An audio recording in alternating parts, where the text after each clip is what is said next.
All right, welcome into another edition of Catching Up with Tommy Mack here on 1010XL's podcast platform, 1010XL.com, the 1010XL app, live on Facebook, of course, shared all over the place where you watch and listen to your favorite podcasts. I hope Catching Up is one of those that is on the docket for all y'all out there. Appreciate that. Here in the 1010XL podcast studios. Hot off the Jaguars Today, Friday edition. What are you going to do, man? What are you going to do? We'll get into all of it, of course. I'll introduce you to Team Tommy Mack, which brings you my show each and every week. You see me posting about them all over town, all over social media. And, of course, with this show, hey, it's just a group of businesses that do it the right way. They get it done. They're kind of like me. They're honest. They got integrity. They're going to tell you like it is, and they're going to do what they say that they're going to do. They're always there for you. Of course, you see my Carpet Man Flooring, Carpet Man, LVP, Carpet. We got to do that commercial again. We got to do another commercial. But whether you're in the commercial or not, know that you can go to Carpet Man Flooring and get the best flooring, the highest quality at the lowest prices. Go to carpetman.biz. I got a brand new team member as well, which I'm going to announce right now. I think I did it last show, but Morgan and Morgan, forthepeople.com. They're part of Team Tommy Mack. I'm very honored to have Morgan and Morgan on this show, and we'll talk more about them as we go throughout. All right, Jags versus Titan rematch of the epic 10-6 victory our Jaguars did not too long ago up in Nashville. Both teams are terrible. Both teams are 3-12. Just despicable this year has been, no doubt about that. Listen, this show goes year-round regardless because there's going to be a lot going on with this team. I mean, I'm not looking to fast forward, right? Because I still want them to win. I still want them to play hard. I still want them to play well.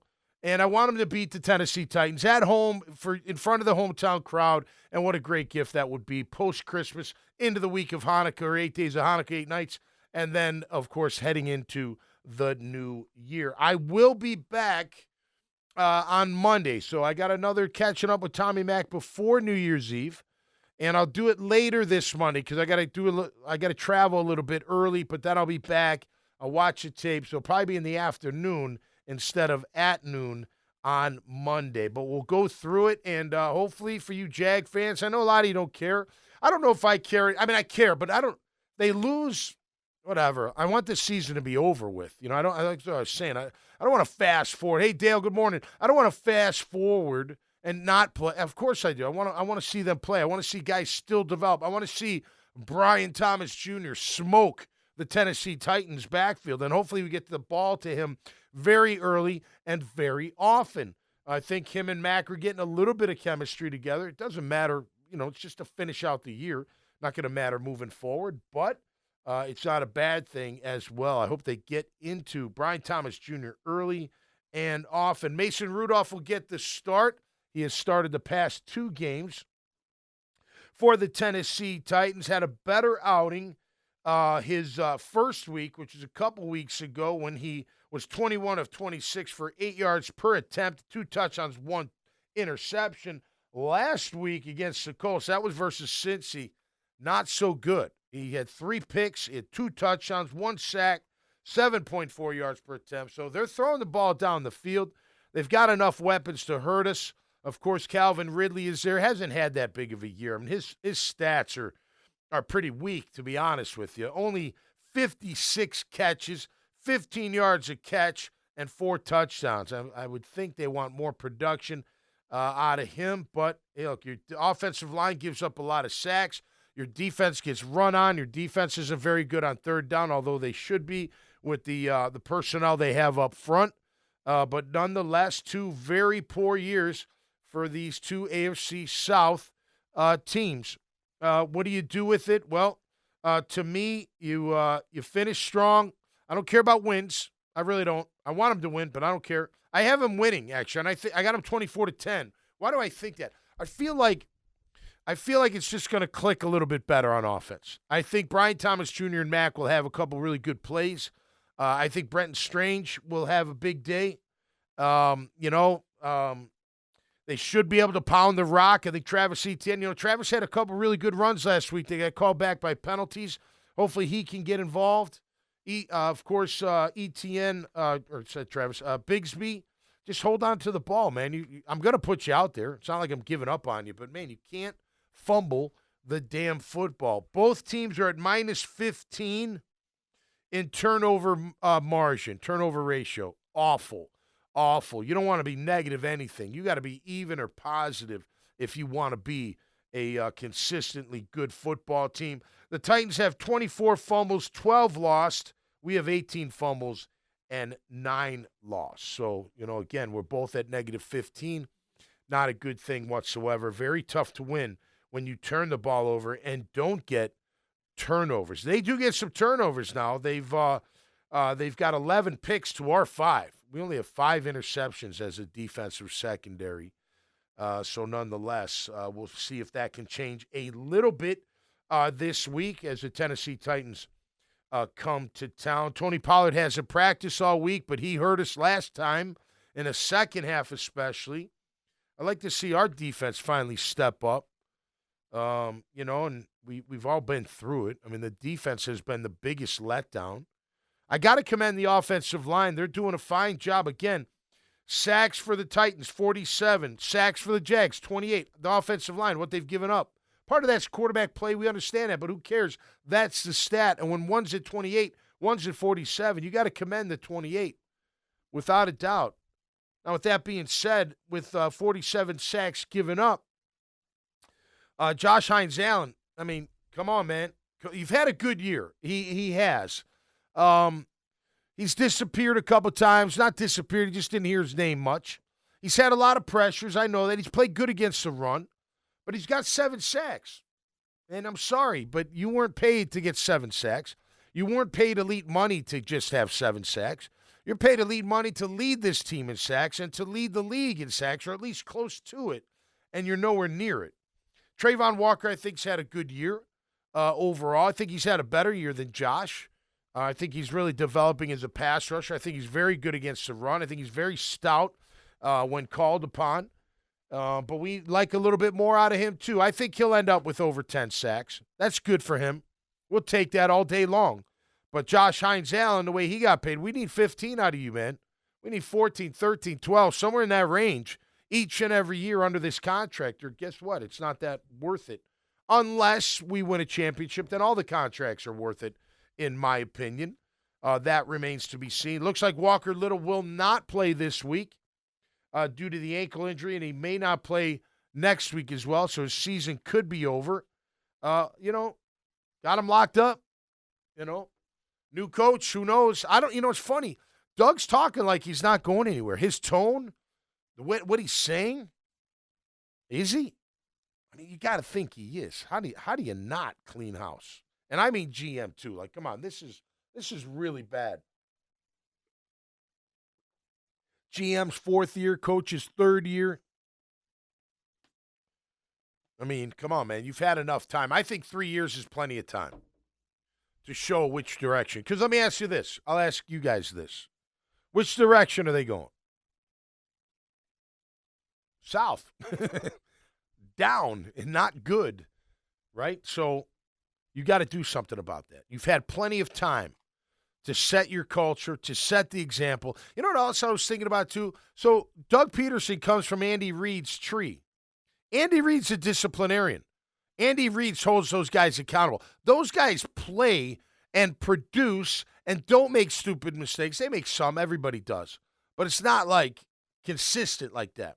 They are a consistent football team. Now, they don't always offensively, like through this year, but a juggernaut by any means. But they always find a way to win, whether it's at that last drive or whatnot. In one-score game, they're always on the better end of that, right? And don't fall into this, oh, well, we only lost by 1 score. That doesn't mean shit. It doesn't. It's the way they lost by those 1-score games, the way the defense let them down pretty much every time, and then a handful of time where the offense didn't get that final drive. Didn't figure it out. More on the defense, trust me. The defense has been absolutely terrible. Just terrible. I mean, ranked in worst in the league across the board for the most part. Can't win with that. I don't know. That's a story that we're going to have to find out in the offseason. Like, why was that move made? We heard, rumblings that Trent wanted the move to be made. He wanted a different defensive coordinator. He didn't want Mike Caldwell. And then they went after and grabbed Ryan Nielsen. I think in Ryan Nielsen's defense, I think he would say, look, I don't have the personnel to run the defense that I want. Maybe that's why he kept rotating, because he couldn't find the right mix. I think I know the right mix. Your starters are the right mix, and then you bring in the rest on sporadic times. Every time I see Josh Hines Allen, Eric Armstead, Mason Smith, Hamilton, whoever, and then Trayvon, that's a good line. That's a real good defensive line and should be a stalwart defensive line. But it's not. It's not. We know the reasons why. When everyone's on the same page and the team comes first and they're lined up like that, it's formidable. I love seeing it. Every time it's out there, I'm like, okay, there it is. There it is, man. Those are the best defensive linemen we have. The best, without question, and they should be in there. Of course, they are not. Ventrell Miller's not going to play. Going to miss him. Listen, he's my best cover linebacker on the team. I said it on the radio. He's better in coverage than Aluakin. He's way better in coverage than Lloyd, and he's just as good in run defense as either one of them. And I like Foye Aluakin a lot. I do. But I think Ventrell Miller gives you a little bit more athleticism, a little bit more speed, and a little bit more coverage ability. Listen, I used Eddie Robinson's name in the show, Jaguars Today, earlier this morning. He was our cover linebacker. Speaking of which, he played for the Oilers before he came to us. He was our will linebacker, and he could cover down. I mean, which meant he could take that back, and you didn't have to worry about that back. He very rarely got beat. He could line up on a number 2 and take him pretty much over the field. Ventrell Miller can do that. The other two can't. They can't. Foye is a great linebacker. He's a great tackling machine linebacker. And he's okay in coverage. I'm not saying he's bad, but he's not as good as Ventrell Miller. I think you got to have him out there, but he will not be out there. So you got to think that Chig Akwanko, the tight end, they're going to go to him. Mason Rudolph, look, he's capable of hitting targets, especially if you don't get to him. And Akwanko could definitely do some damage. And if he's on Lloyd, forget about it. It's just not a good matchup for us. They got some work to do at that linebacker position in the offseason.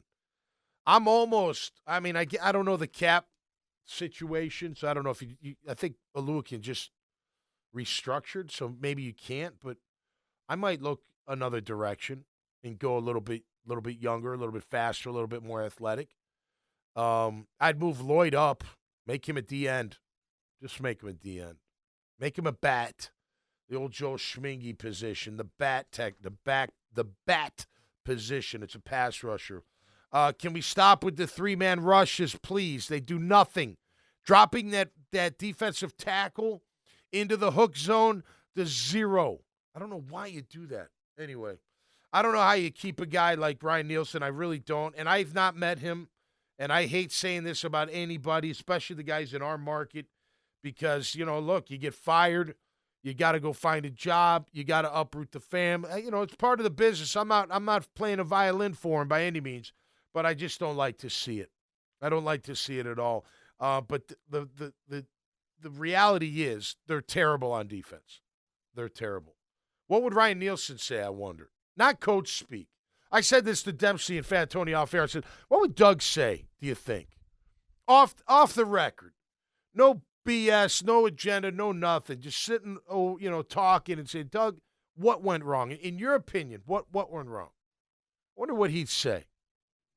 I know attention to detail would be one, which really throws me off because Andy Reid seems like an attention to detail type coach, doesn't he? He does. To me, he does. But we're not attention to detail. We lose focus, and there's no discipline for that loss of focus. You go back to last week, Eric Armstead lines off sides twice. They don't take him off the field. Don't do nothing. Like, Trayvon Walker jumps on 3rd down. I'm not saying you bench Trayvon Walker, but it sends a message when you say, come here, just go sit down or go stand over here for a minute and collect your head. So-and-so, get in there for a play or two. That just sends a good message to the rest of your team. Because what you don't want is that Eric Armstead believes he's above the law. Or any of them are above the law, which none of them should be. They're not good enough as a team, and they shouldn't be anyway. to be above the law of the locker room, the law of the coaching staff, the law of accountability. They're not above that, but you make them look above it when you do that kind of stuff. Then the other guy's like, I guess I can fuck off and, not have to worry about a damn thing. I don't get that.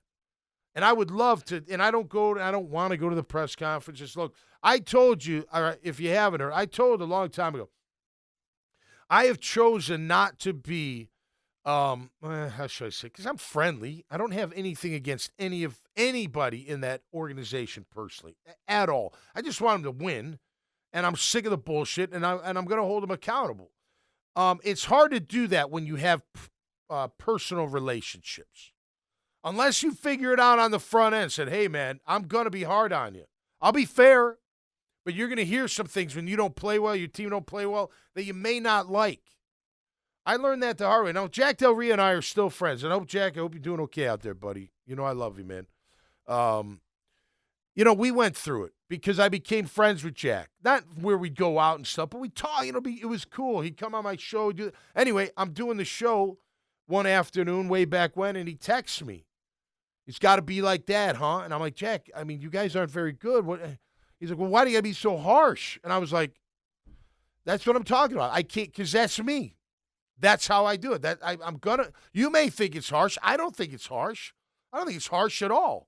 I think it's a professional business, and you do need to be held accountable to the most elite standard every single play. Like, why is that so, there's nothing wrong about it. But that's what it takes. That's what every team needs. So anyway, but I would love to hear Doug. I'd love to not hear on this show, and I wouldn't even say anything because I don't say anything. I don't care about that kind of stuff. I'm not the 5-0. I'm not the media police, type thing. I don't care if I get the scoop. I don't care about any of that crap. I'm a read and reactor, but look, I'd like to know what they think. Off the record. I've got ideas, but I don't know. I'm not them. I'm not privy to that. So what would they say? I wonder, and why do you have such lack of discipline on your team, Doug? Why is there such a lack of attention to detail? Why do your players lose focus in the most critical parts of the game? What are they doing? Don't give me practice. That's, we do a good practice is nothing. Nothing. Okay, come on. Especially during the year. There's no, you got to know the game plan. There's that. You got to condition. You got to be in ultra condition. But that's about it. Especially during the season. Maybe in the preseason and camp. But I don't know, man. It's just such a damn shame. And again, I've never thought it's talent. I think they have enough talent. But they don't, they don't execute the way they have to. They're not efficient. Have a great play, have a bad play. Have a great play, have two bad plays. Have a great play, have a offsides. Have a great play, have a false start. Have a great play, illegal formation. Holding. Last night, I'm watching the Bears, and they're terrible. They are. And I only saw a tiny bit of it because it was pretty boring, to be honest with you. But Caleb Williams made this unbelievable throw into the end zone for a touchdown, cross body, rolling to his left, throws it, a rocket. It was perfect. Holding on the offensive line. And you could tell by the look of everybody like, oh, my gosh, here we go again. Like, you just can't have those things happen if you want to win. I don't care who we're talking about. You can't have those mistakes. You got to have that ultra focus. Look. If you think about it, every game should be played like a playoff game because it might cost you the playoffs if you lose. So that focus, that energy, that attention to detail, man, it's got to be there every single game. And, yeah, coaches got to make sure it's there, but you got to bring in players that care enough that it's there and that they're going to do something about it. So, I don't know. They got a long way to go, and it's going to be interesting. Look, there's going to be a lot going on here in Jax and throughout the NFL. I think they're saying seven head coaching changes. I can see that. We've had a few already, as we know, with the Jets and the Bears. How'd you guys like Netflix? I don't know those of you that watch it on Christmas. I thought it was great. It's more greed from the owners. They are a greedy bunch, aren't they? They just want more and more and more. I ain't no fortunate one. But that look, whatever. You're the conglomerate. You're the you're the big machine, and you keep getting stronger and stronger and stronger. I tell you, like that Netflix deal. I didn't see the numbers, or maybe I did, but I think it was ridiculous amounts of money. So when you sign a guy to $50 million over a course of 3 to 4 years, maybe it doesn't bother you that much because you got all this other revenue coming in. I'll say this, and I will stand on a soapbox because I talked about it last night too. The prices for concessions are just ridiculous. I mean, come on, man. Charging me $28 for a double vodka. Now, granted, I may drink one, but I don't drink just one, and it's just ridiculous. You make me not want to even order it. I can bring in food. That's great. I don't care about the food can be whatever. But the drinks, the water, the soda, I went to a point, I go, they charged me $3.60 for a cup of coffee. I'm like, are you out of your mind? Are you serious? I make coffee at home. I know how much it costs per pot. Just unbelievable. It's price gouging. And they only do it because they can. Because you're going to pay for it. But I tell you what, you turn me off, and I probably speak for a lot of people out there. When I got to go to a game where they don't win, and I bring my 5, my wife and 3, right, plus me. Now, tickets I get tickets, right? But everything else, I'm not even paying for tickets. Everything else, you're dropping a G. You're dropping 500.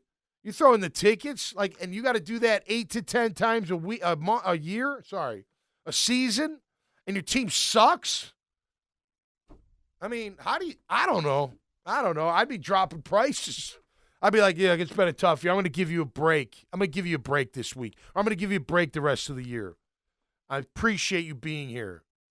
I'm not going to gouge you. And I know it's not necessarily the owners. It's the management companies and all that. But shame on them, and the owners should do so. I know Arthur Blank did something up in Atlanta. Bring those back, man. Make football more affordable for all people across the land. That would be kind of cool. Let's get into this game coming up. All right, like I said, Mason Rudolph, Tony Pollard, Calvin Ridley, Nick Westbrook, He's got 9 touchdowns out of 24 receptions. You kidding me? That guy's a big play waiting to happen. 16.4 yards a catch. I already mentioned Chig Akwanko, the tight end. He can kill you. Their offensive line, no, not very good, although they run the ball pretty decent. Tyler Boyd's another one. He's hasn't been very effective dealing with different things. Defensively, they're not very good. We'll go through the team stats. But at the end of the day, man, I don't know. Win, lose, draw.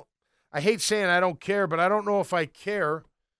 I'm more looking forward to seeing who's going to be here next year, who you keeping, who you getting rid of, and not just staff and not just personnel or not just the personnel department. Who you getting rid of talent-wise? Who are you not re-signing? Who are you going to let test free agency? Who are you going to let walk? You could go across every position and say, who can I upgrade? Who can you upgrade? Right? I think you can upgrade multiple positions. You can upgrade defensive tackle without a doubt. You can upgrade safety without a doubt. You can upgrade linebacker a little bit without a doubt. You can upgrade that other corner position without a doubt. You can upgrade the left tackle position, in my opinion, without a doubt. I mean, these are things that you can. Now, what do you have? You do have Brian Thomas Jr. You do have Brenton Strange. You do have Tank. He's got to hold on the ball. You do have ETN, who I would keep. Kirk's been hurt. I don't know if they'll bring him back. That's going to be an interesting one. Can Parker handle the load?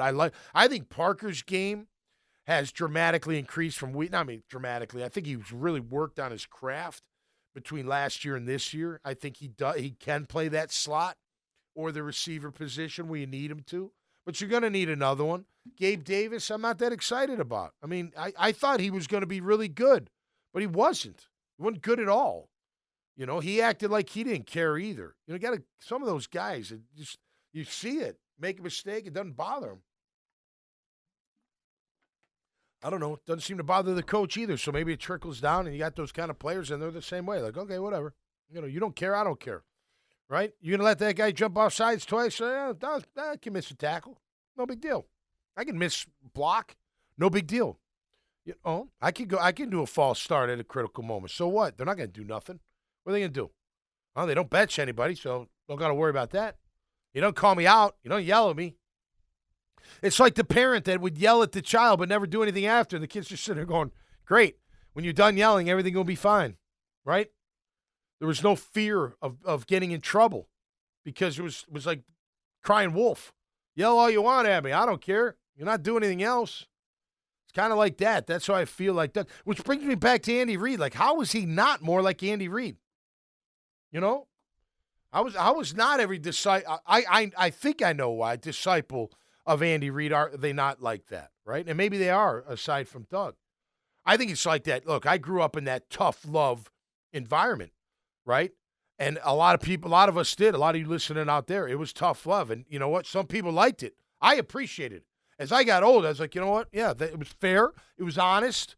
And, I had everything I needed.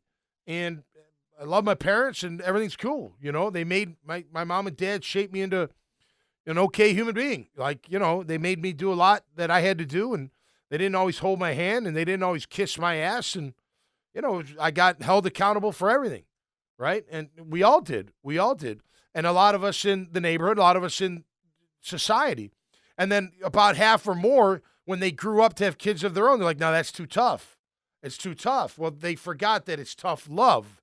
It's love with accountability, right? And so my point is some, people go the other way. They're like, no, that was too tough on me. I didn't like that being, held accountable that much. I'm going to let it slide with my child and let them be, whoever they want to be and blah, blah, blah, whatever that case may be, right? That's how I feel like Doug is with Andy Reid. Like, he's like, yeah, I don't think I need to be that hard. I don't think I need to be that disciplined. I don't think, whatever. And it worked for him in Philly because why? Because he had a bunch of guys that didn't need him to motivate them, because they're all pros and they're just ready to go. They don't need no coach. You're not that impressive anyway. I mean, you are is where you at as a head coach, but I don't know. Doug Peterson's. If I'm a defensive tackle or a defensive rush end or whatever, I don't need Doug motivating me if I'm a true professional. I'd actually prefer him to not even bother with me. Now when you bring the team up, we say these things, okay, but other than that, I don't need that. But that's where you got to match it. And Trent Baalke's done a horrible job matching that.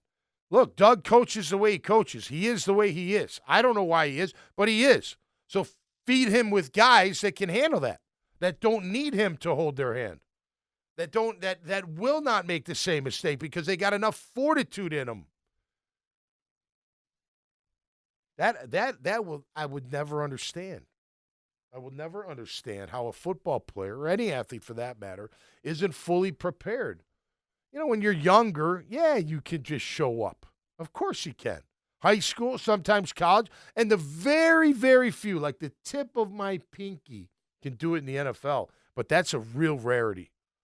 If you're not prepared mentally, physically, emotionally, you ain't doing anything based on talent alone. A couple of you will, or a couple of the guys will, but majority won't. Got to work, man. Got to work on the craft, work on the skill set, work on the mind, knowing what I'm doing. How do you not know what you're doing? How do you not know what you're doing? It's just so stupid. Like, go study. What are you doing? By the way, and I don't know if this is going out to Jags, but did you hear what Deion Sanders said to his football team about Bull Week? Doesn't want to smell any smoke on him. He's talking about wheat. And he's like, if I smell during the week, breakfast, meetings, anywhere, in the lobby, anywhere, if I smell smoke on you, it'll be your last puff. Now, granted, they're in Colorado, it's legal. Of course those guys are smoking some weed. But he did. He laid down the line. He's like, if I smell it, it's your last puff. You won't be playing. Will he hold, even the stars accountable? I don't know. I don't even know if they do it or not. But what are our Jaguars players doing when they go home? What are they getting into? I don't know. I really don't know the answer. I know what we're getting into, but we also showed up for work. And we also made sure we knew what the hell we were doing. Because guess what? Our coach would have sat our ass. Our coach would have put fear that you're going to lose your job. He'd put fear that you're going to lose your starting job. He'd put fear in you that you're not going to be on the team at all, depending on where you were in status on the team. Couldn't do that forever. I mean, you're not benching Baselli, but it wasn't like he just let Baselli go all the time either. And Tony was the kind of guy, like a lot of our linemen were, they wouldn't stand for that, making mistakes and not trying hard and doing all this stuff. They were always prepared. So, again, you got to fill the locker room with the right-minded people. That's number one.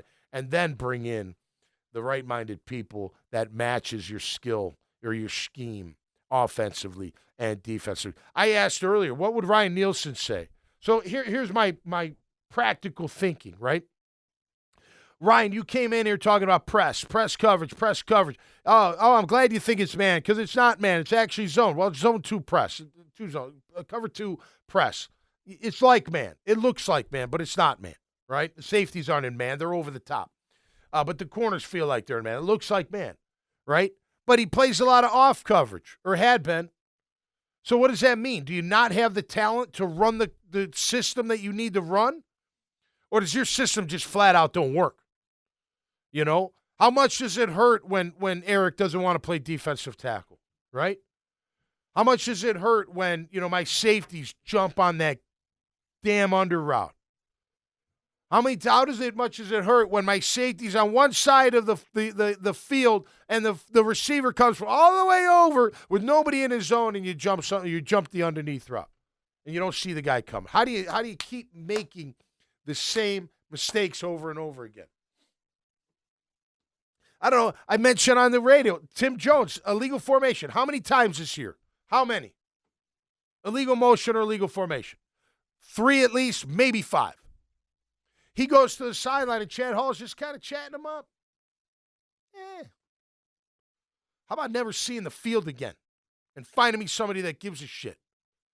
Because how do you do that? How do you line up wrong? You don't know how to line up? Huh? No, not just Tim. He hasn't been the only one. You don't know how to line up. You should know how to line up every single play. You should know every coverage, every single play. You should know who you're covering every single play. You should know who you're blocking every play. You should know everything about it. You should know what gap you're in if you're blitzing, what gap you have if it's a run play, who I have in coverage. If they go in motion, does it change? Am I in man? Am I in zone? What am I in? If they shift change, we flip it. The strength. There's so much stuff that goes on during a game at each position that you just got to know. And it doesn't seem like they know. Or they don't care enough to know. Or they know, but they don't care if they screw up. So it's one of those things. That's why you're 3-12. That's why you stink. And you do. As a team, you absolutely are terrible. That loss last week against the Raiders, who had lost 10 in a row, probably, I don't know. I can't remember all the bad losses, but that ranks up there. One of the lowest points of being a Jacksonville Jaguar is losing to the Las Vegas Raiders in 2024. They were absolutely horrific, and their star players weren't even playing. Don't give me Trevor. Whatever. Anyway, let's move on. He's got a big offseason, Trevor does, and I'm pulling for him. He's got a lot of work to do. And it's funny. I know you guys do this whole thing with Stroud's second year. Look, they're figuring Stroud out. He's rattled. That dude is absolutely rattled. Good. I love quarterbacks that get rattled because I don't like quarterbacks overall. I like mine, but he's rattled. He's not seeing clearly. He's not hitting open guy. He's totally rattled. Your quarterback, Trevor, was rattled before he got hurt. Trust me, he wasn't having the best year at all. He had a few games that were great, a few throws that were outstanding, but overall not anywhere near what he needs to be, especially being the first pick in the draft. So we got to make sure that he gets on the pick. And look, maybe it does take a coach. It's interesting. You think about it. Think about this. And maybe it doesn't mean anything. But when Doug Peterson came in, he brought in 4, including himself, quarterback coaches. Remember? We're all like, oh, wow.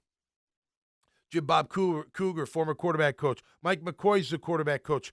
Who else was a quarterback? I mean, you had all these, like four of them, including Doug. Did he need 4?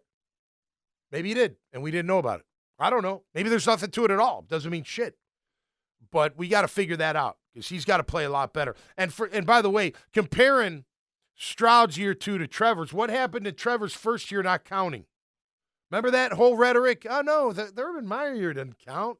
That's not his rookie year. So his rookie year is with Doug.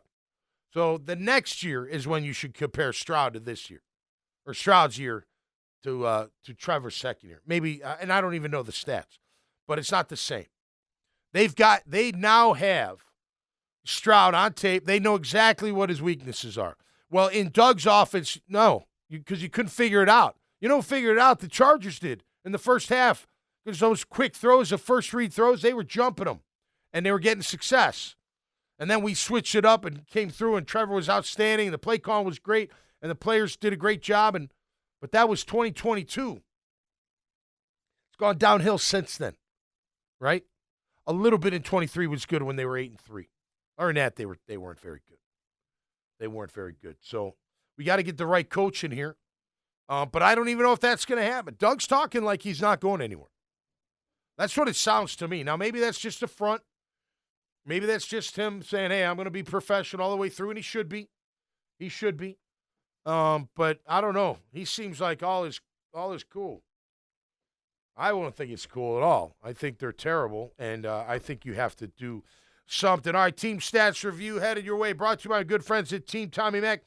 I mentioned Morgan & Morgan, a brand new member of Team Tommy Mac. Thank you guys for coming on board. Jason and James, love having you. And go to forthepeople.com. We all know Morgan & Morgan, man.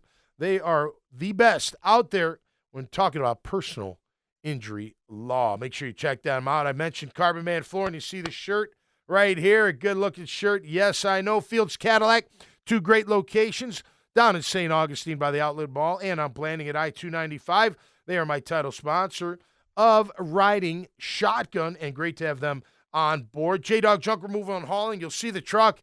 They wrapped the truck. I actually brought it into work today. I've been parking it out on A1A. They've got opportunity for you, not just to work for them if you're a veteran, but maybe to even own a franchise. Go to jdog.com or 844-GET-JDOG. Crystal Sales Bail Bonds, the number 1 name in the bail game. That's right. Gets you out of the clink in a blink. 904-822-2245. Hey, man, put in your phone. Trust me, put in your phone. I've never had to call him personally, but I had to call him for somebody once.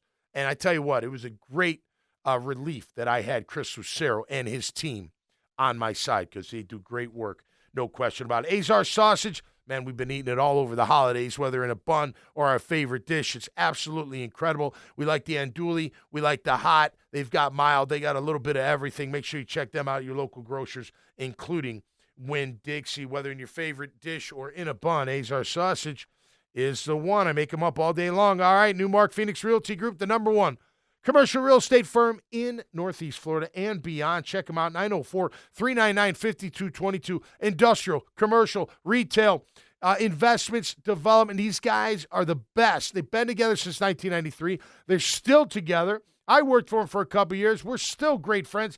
Why? Because they're great people, and they do it right every single time. Check them out at PhoenixRealty.net. Freedom Finance, my man Courtney Myers, going to help you with all your financial needs.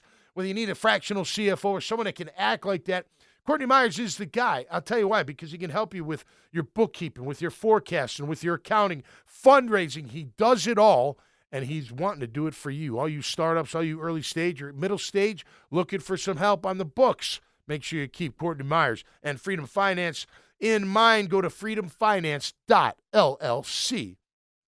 For that website, Code Ninjas. That's right, Code Ninjas, man. What a great after-school program for your children, ages 5 to 15. It's a belt system like martial arts. You start at a white, you get up to your black. When you get to the black belt, if you've got all these qualifications, all these certifications, you get to make and create your own video game. That they publish for you and promote for you, and maybe it does something for you. No doubt about it. 4 great locations. Go to codeninjas.com. Saltaire Inn & Suites, a beautiful boutique hotel just on it in Atlantic Beach. 4 blocks from the beach, 2 blocks from the action, all the restaurants and bars. We're there quite a bit.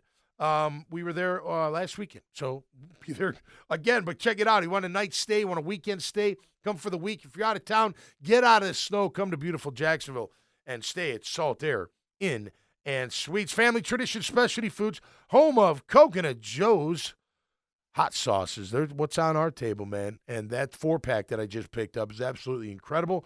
The Sriracha is my favorite. The Pineapple Ghost is awesome. Make sure you check them out. Go to FamilyTraditionsSpecialtyFoods.com. Get a BOGO free when you put Pound Team Tommy Mac in the discount code bar. And last but not least, my man Michael Nickus at State Farm. Michael Nickus is State Farm Agency. Been my agent for over 20 years. Give him a chance to be yours as well. Look, I know rates are going up. They can't do much about that, but their support, their staff, always there. Their service, always there for you 24/7. Give them a call, 904-777-6888. That's Home, Auto, Life, or Supplemental Health for you and your business. All right, we'll get into team stats review. By the way, did you see Tavondre Sweat pick up, was it a fumble? He caught the ball in the air, and he stiff-armed this linebacker and, felt like he wrecked him into an accordion. Like, the guy's just it was unbelievable. And he I felt like hardly any effort, but he sent his head to the ground. It was absolutely incredible. Grammage is here joining us now. How are you, Grammage? What's going on, sir? Happy Friday. Merry late Friday. Christmas.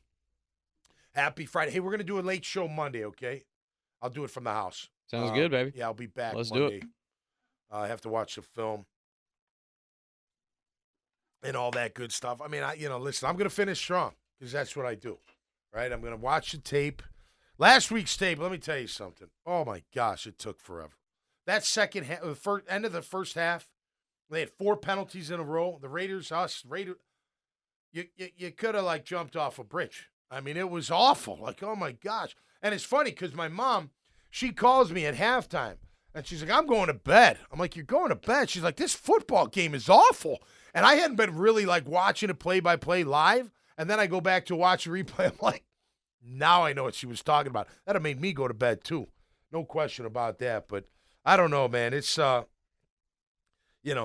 both bad. They're both bad teams. Mason Rudolph, don't let him look like Jake Browning. Please. Hit the guy. Josh Hines-Allen, you only got 7 sacks, man. Come on.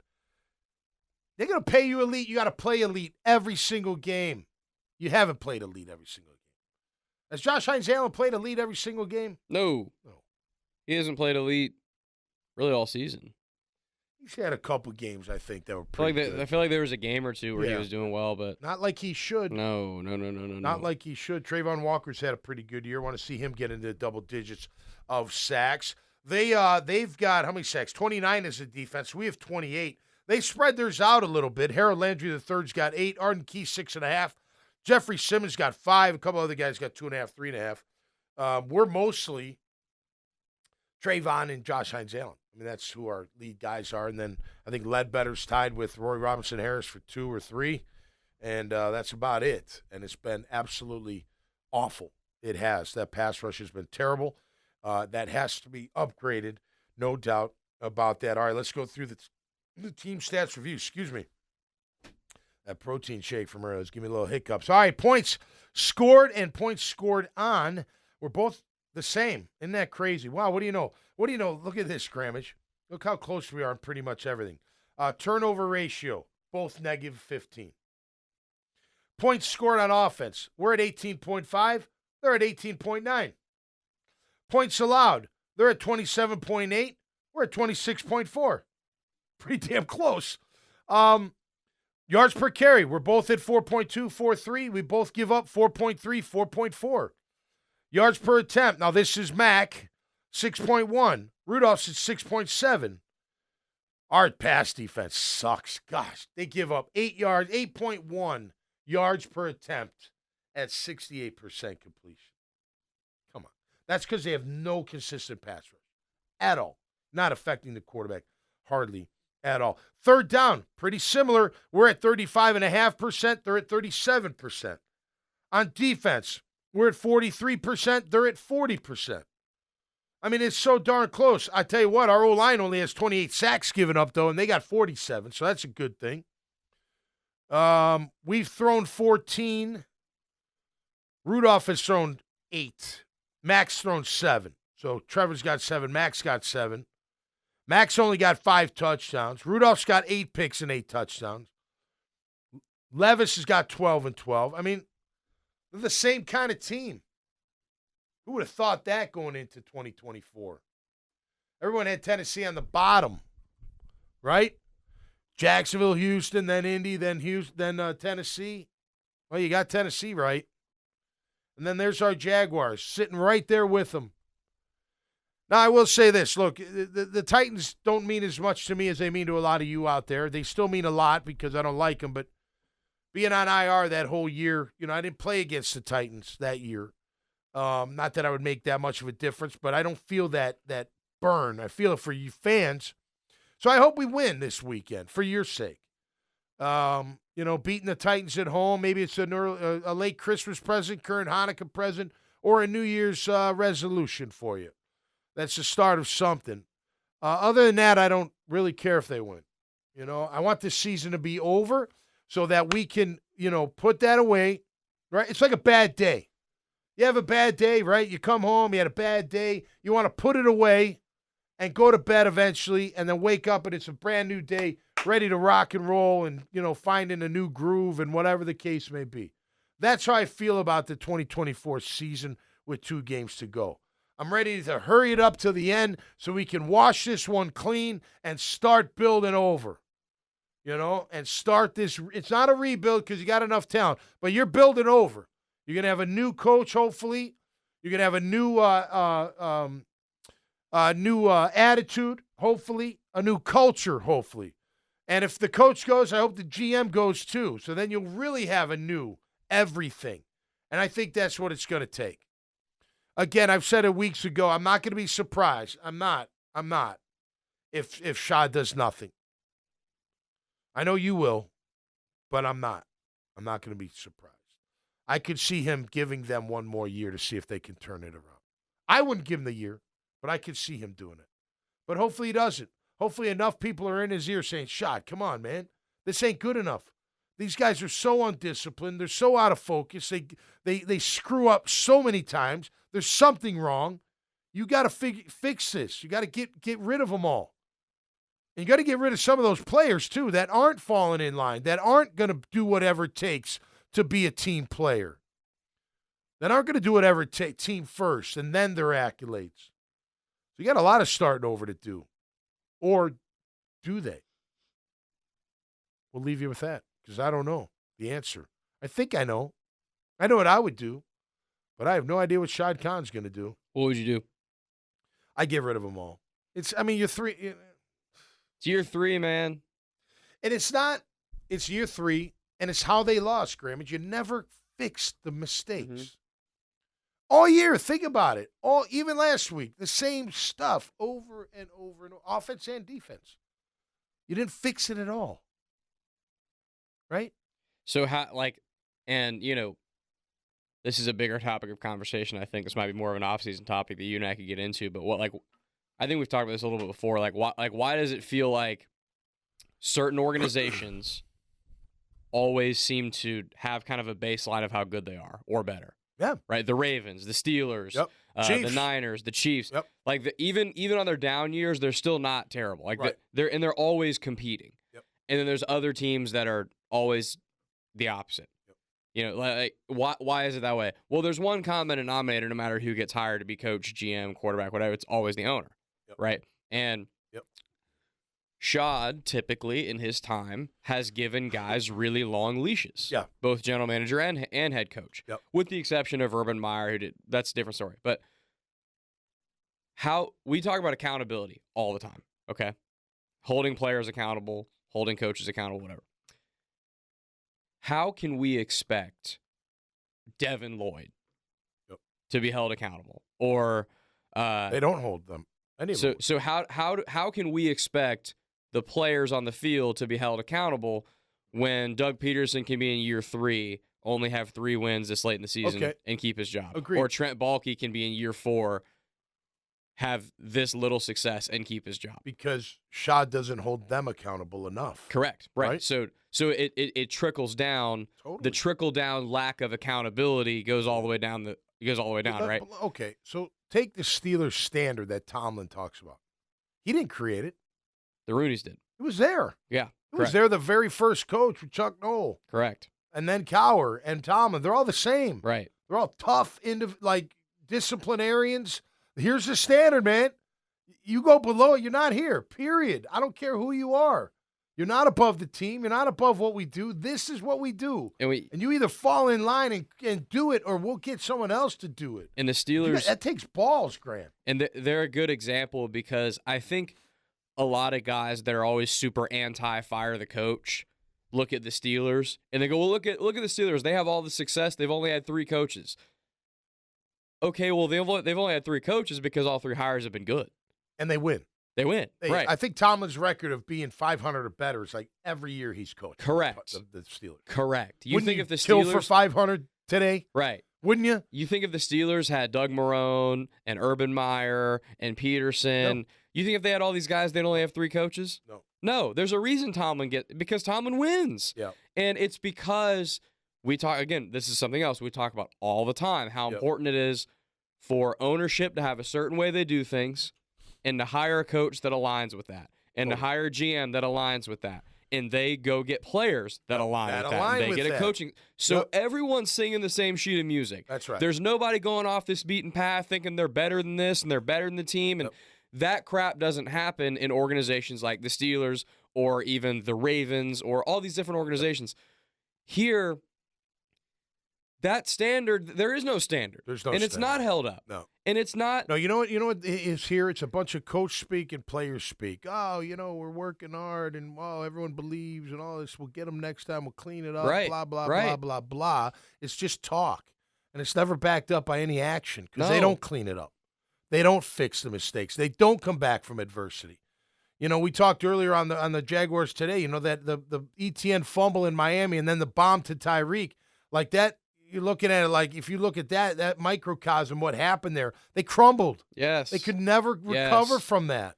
Now, the fumble into the end zone, that's one thing, but the very next play, they throw a bomb and they target the safety because they knew the safety wouldn't be there. That's what they did. And there's no one, this team never has anybody that gets up off the mat and hits back. Teresa says the Steelers have the refs in their pockets. Yeah, I'm sure they do. But Mooney's are giving out bonuses. There's no one on this team when things go south like that. Yeah. There's no one on this team that gets up off the mat and hits back.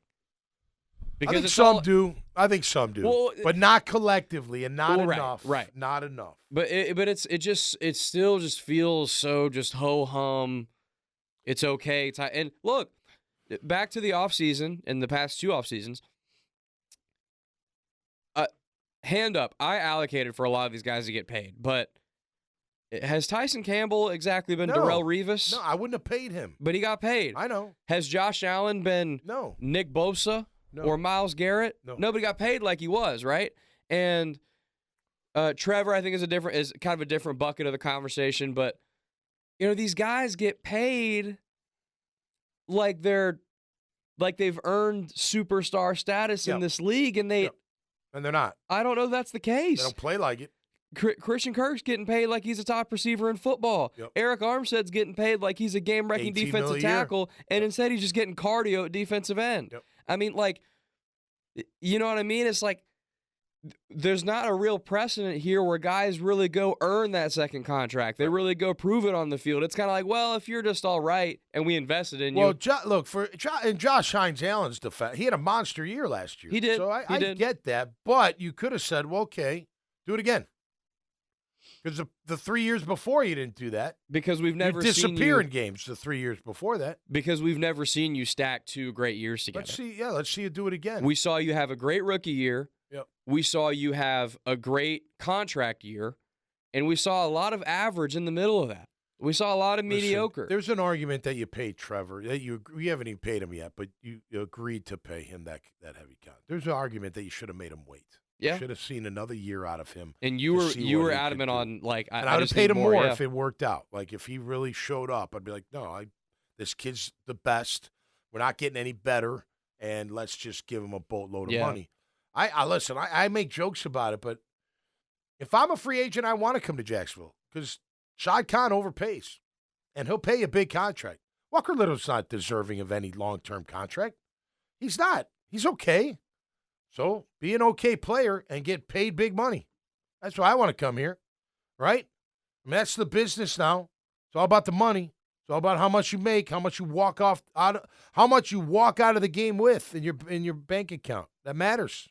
Matters a ton. And there's it, and even matters money, in college now too. right? It's all about the money now. You're gonna pay. You're gonna what? What? I get to go in the portal and I'm gonna have teams throwing 400, 500, $1 million for a year in college. I mean, I'm sorry. Now I would give my school a chance to match it or come close, but if they couldn't, how can you fault the kid for not leaving? I love Boston. First of all, it's a different area. I mean, Coughlin, I don't even think would be coaching in this area. It'd drive him nuts. But I couldn't imagine going up to Tom and be like, hey, coach, this team's offering me $500K to go. Georgia Tech wants. Are you going to match that? No. Be like, all right, sorry. I love you, but I got to go. Yeah. My family don't have money. I don't come from money. Like, this could set me up for a long time, I could go play. I could still play pro ball if I get the opportunity. You know what I mean? Like, but that's the game. Yeah. And it's been the game of the NFL. Look, a lot of guys leave for money. They get that big bag. Well, but then they're set for life. But even money aside, with this team, we've talked about this a bunch of times all throughout the year. When does an underperforming player get benched, lose their job, or lose their starting spot? Or lines up off sides 2 plays in a row? Right. I don't know. Sit his ass down. By the way, there was a TV timeout. He was still out there. Well, it's just that culture doesn't work. Well, it correct. does not work. Exactly. And it hasn't worked. The only guy I can think of that this team and this regime invested in and played poorly enough to where he got replaced was Luke Fortner. Yeah. Because they went out and got Morris and replaced him. Yeah. Other than that, when dudes underperform, it's okay. We'll get him next time type of thing. And it just. And this is not a knock on Muma, but they tried that with Muma and Lloyd. Yeah. But Lloyd's a better athlete than Muma, and that's why Muma doesn't start. Correct.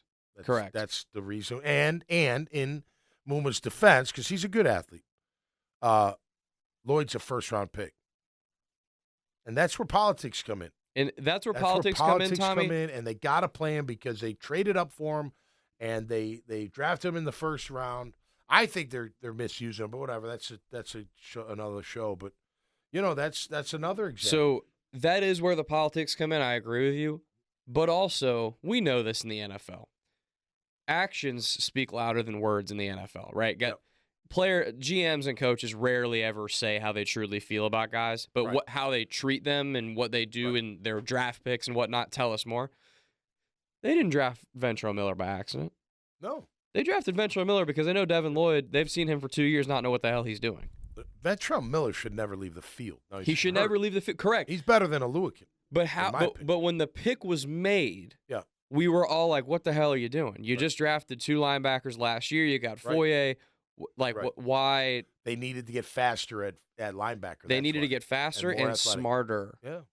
Because look, again, I don't think it's a coincidence that we are now in year 3 of Devin Lloyd never knowing where the hell to go in coverage, and they drafted Ventrell Miller. Yep. I don't think that's that's not by accident, in my opinion. I agree. And he's been good, and I think he's going to have a great career. It's just whacked, and the GM and the head coach aren't on the same page, so it's never going to work. So either I don't know. You know how I feel.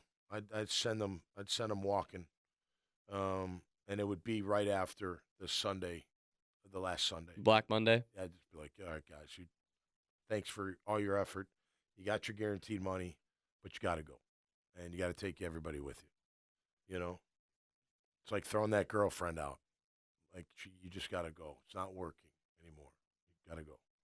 I'm going down to Pete's. I'm going to go play some pool. When I get back, I expect you and all your stuff to be out of my place. And it worked.